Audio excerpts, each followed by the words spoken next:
Bonjour à tous, bienvenue sur la chaîne de Plancton Curieux. Donc comme tous les jours, revue de marché et revue d'actualité. Le marché ça va aller vite. Bon écoutez, il se passe rien.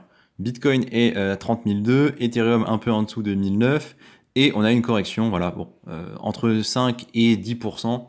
Clairement pour le marché crypto, c'est rien. Donc ça change pas ma dynamique actuelle, hein. J'ai pas envie d'acheter, c'est pas des prix qui m'intéressent et j'ai pas envie de vendre, c'est pas assez cher. On va pas parler plus de ça là-dessus, on va pas tergiverser et on va passer directement aux actus. Il y a quelque chose d'intéressant à regarder ici. Fidelity se prépare à demander un ETF Bitcoin. Donc Fidelity, c'est quand même une grosse boîte de Wall Street, hein. On nous dit ici le titan même gestionnaire d'actifs. Et donc il veut aussi déposer un dossier pour un fonds négocié en bourse sur le BTC.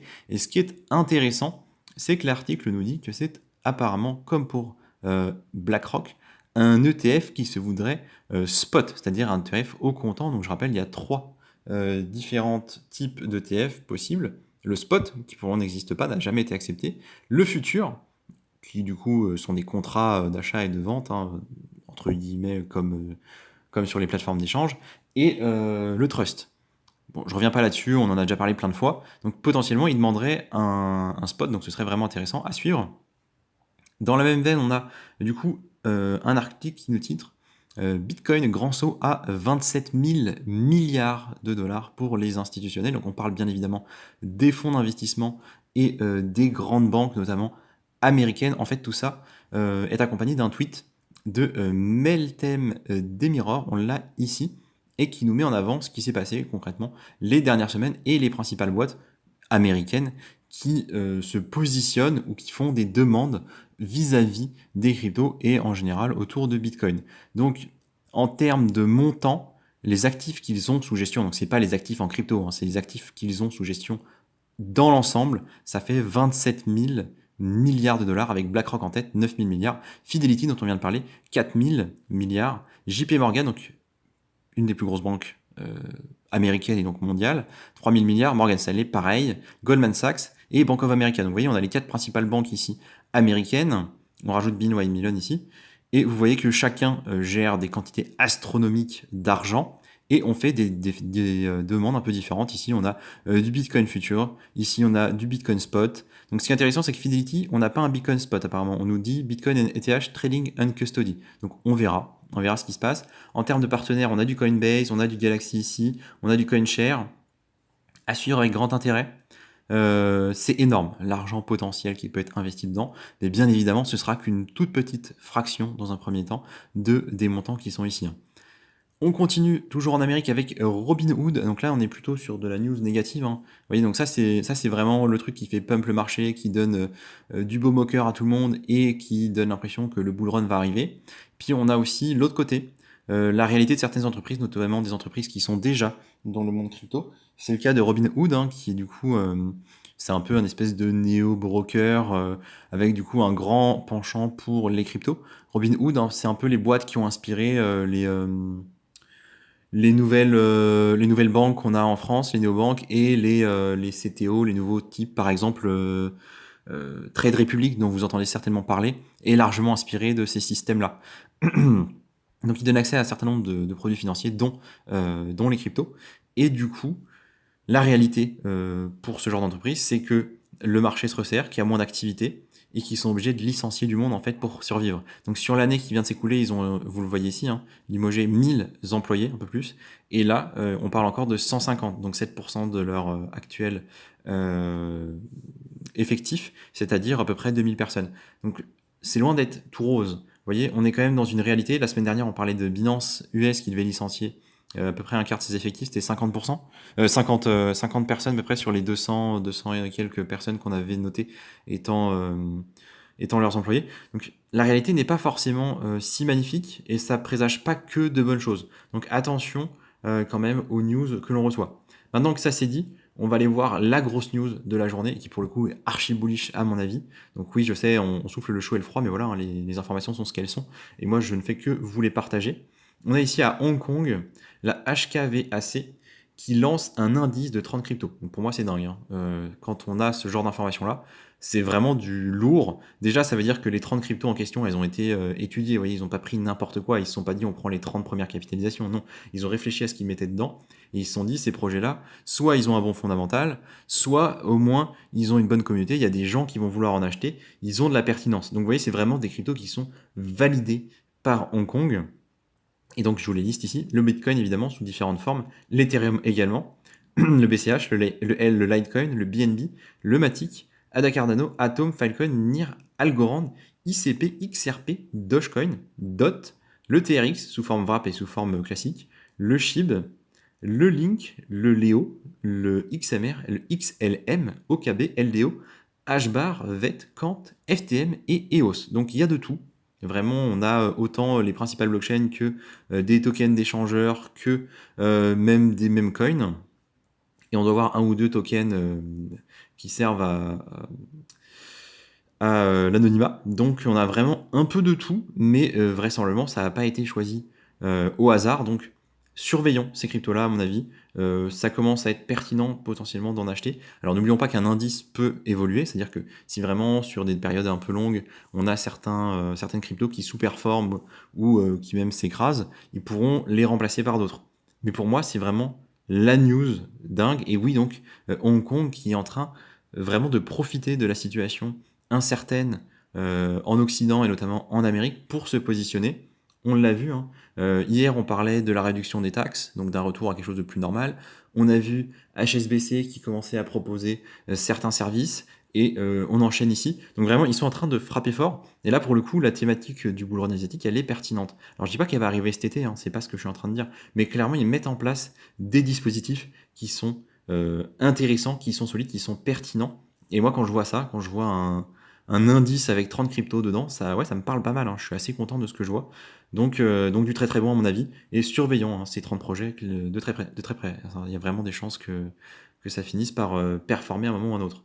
On continue ici en Suisse avec une MNBC, donc je rappelle, monnaie nationale de banque centrale, hein, qui va faire l'office de test durant les périodes à venir. Donc MNBC, c'est quand même le vecteur un peu craint, hein, parce que on entend contrôle, on entend supervision, on entend tout pouvoir aux entités qui vont posséder la MNBC, donc vraisemblablement les banques centrales. Ici, c'est une MNBC de gros. Alors qu'est-ce qu'ils entendent de gros? C'est-à-dire qu'elle n'est pas adressée à un public retail, en l'occurrence nous, elle n'est pas adressée à des clients individuels, elle est adressée à des entités beaucoup plus importantes, par exemple des banques, des entités étatiques, enfin ouais, des très très grosses entreprises, des gros acteurs, et donc absolument pas pour nous. Donc jusque-là, pas vraiment de soucis, hein, c'est-à-dire qu'on comprend que de toute façon c'est à l'état de test.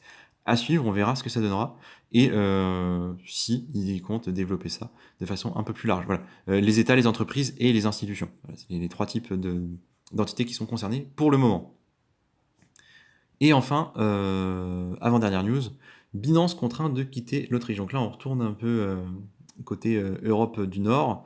On avait déjà eu des soucis en Europe. Donc on avait le Royaume-Uni, c'était pas bon. La Belgique non plus. Et donc l'Autriche, en fait, la situation, c'est que Binance n'avait pas son autorisation. Elle l'exerçait, mais elle n'avait pas l'autorisation officielle pour le faire. Elle avait quand même une filiale. Et il s'avère que ce n'est plus suffisant. Et du coup, elle doit quitter le territoire. Et sa stratégie, apparemment, selon l'article, à Binance, c'est de quitter l'Europe du Nord, a priori. Donc, est-ce que d'autres échangeurs vont prendre sa place? Est-ce que Binance va trouver une stratégie pour revenir d'une autre façon? Je ne sais pas. Mais on enchaîne quand même un peu les nouvelles, disons, assez pessimistes pour les échangeurs crypto, et en particulier pour Binance. Donc, c'est pas foufou, on va pas se mentir. Et on termine ici avec un sondage sur un certain nombre de pays, et notamment la France. Et c'est titré ainsi: un quart des Français détenteurs de crypto. Consensus dévoile son étude. Donc Consensus qui a fait appel à l'institut de sondage YouGov pour mener une étude sur 15 000 personnes âgées de 18 à 65 ans. Jusque-là, ça a l'air bien. En fait, le truc, c'est que les 15 000 personnes, elles sont réparties sur 15 pays. Ça veut dire qu'en moyenne, on a interviewé 1000 personnes par pays. Donc 1000 personnes, est-ce que c'est vraiment représentatif des 70 millions de Français? Je suis pas sûr. Notons évidemment qu'il y a des façons intelligentes de procéder à ça, qu'il y a des villes qui sont apparemment très représentatives de certaines régions en termes de population. Mais est-ce que vraiment on peut se fier à l'étude? Vous voyez, c'est la première question à se poser quand vous avez ce genre d'informations. Plutôt que de vous dire, oh là là, 90% des Français ont déjà entendu parler des cryptos, est-ce qu'il faut d'abord pas se poser la question du est-ce que l'échantillon est pertinent? Donc moi, je vous donne mon avis, je pense que non. Je pense que 1000 personnes, ça représente pas toute la France. Donc, faute de mieux, on va aller regarder. Mais prenez tout ça avec des pincettes. On nous dit en termes de chiffres, 12% des Français sont familiers avec le terme Web3, d'accord, mais manque de connaissances. Et en gros, 9 Français sur 10 ont déjà entendu parler de crypto, donc c'est intéressant, c'est qu'il y a beaucoup plus de personnes qui ont entendu parler de crypto que de Web3. Par contre, 48% ne savent pas du tout ce que c'est, ils ne connaissent pas ni les tenants ni les aboutissants. Donc on se rend compte qu'en fait, il y a quand même une large majorité des gens qui connaissent très très très peu l'écosystème, ce qui est quand même assez cohérent avec notre compréhension de ce qui se passe réellement. Donc ils comprennent que c'est quand même une potentielle alternative possible au système traditionnel, donc ça c'est le point potentiellement vu comme positif, d'accord, mais aussi qu'il y a de la spéculation et des scams qui font peur, et en fait c'est ça le gros point. Le gros frein en fait c'est que les gens ont peur, 56% des sondés trouvent que le marché est trop volatile. Bon, écoutez, il y a d'autres alternatives si c'est ça le problème. Et 46% ont peur d'être arnaqués. Donc ça, c'est logique, hein, quand on voit évidemment les news qu'on a eues sur l'année qui vient de se passer, l'année et demie, plus la façon dont c'est relayé dans les médias. Je suis surpris que ce soit que 46%. Honnêtement, moi, j'aurais pensé à plus que ça. Et donc, on nous dit 23% dit avoir possédé ou posséder des cryptos. Donc ça veut dire qu'on inclut les personnes qui en ont possédé une fois. C'est-à-dire que si vous avez acheté une fois 10 centimes de Bitcoin, ça y est, vous êtes pris dans les 23%. Donc vous voyez, c'est vraiment des stats à faire un peu... faut faire attention, quoi. Hein. C'est un peu à se tromper hein, quand on lit en fait le titre. Vraisemblablement, c'est beaucoup, beaucoup moins de gens qui possèdent vraiment des cryptos. Hein. C'est-à-dire que là, on inclut un peu tout et n'importe quoi dedans. Donc bon, voilà. Mais bon, l'essentiel, c'est quand même du BTC, 50%, 36% de l'ETH. Donc voilà, on se rend compte qu'en fait, la plupart des gens ne connaissent rien du tout à l'univers crypto et surtout aux altcoins. C'est-à-dire que certains doivent avoir un peu une idée de ce que c'est Bitcoin et peut-être Ethereum, et ça s'arrête là. Et c'est pas surprenant. Je veux dire, quand on voit... tout simplement les quantités de personnes qui regardent des vidéos sur YouTube ou qui lisent des articles ou tout simplement les volumes d'échanges, c'est pas surprenant que ce soit ça les informations. Mais du coup, quand on nous dit un quart des Français détenteurs de crypto, attention, c'est un chiffre qui est extrêmement gonflé et ça inclut n'importe qui aurait acheté 10 centimes de Bitcoin. Bon, voilà. Donc c'était à prendre avec des pincettes, mais c'était quand même intéressant. Merci du coup de m'avoir écouté, hein, c'était la fin de la vidéo. Je vous dis certainement tout à l'heure pour une prochaine vidéo. Et en attendant, je vous souhaite une très très bonne journée.